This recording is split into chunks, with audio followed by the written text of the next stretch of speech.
In the healthy eye, intraocular pressure is tightly regulated by the outflow of aqueous humor.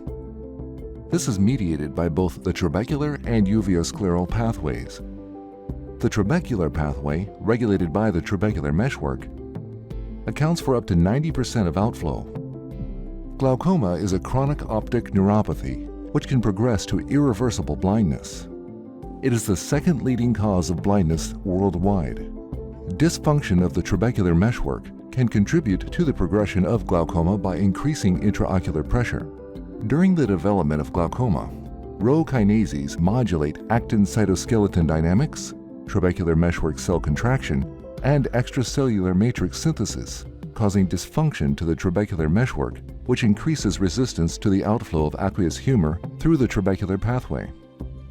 Subsequently, intraocular pressure is elevated.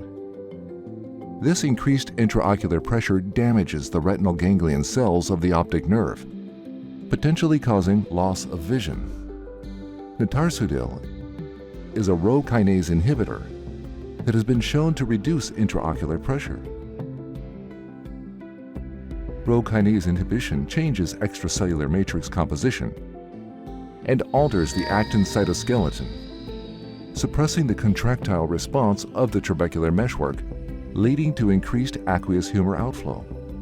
This restoration of the trabecular outflow pathway lowers intraocular pressure.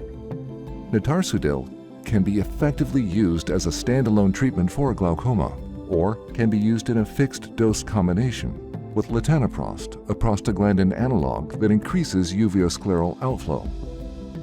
Once-daily one-drop treatment with Netarsudil can reduce intraocular pressure, which can delay or prevent the potential progressive loss of sight associated with glaucoma.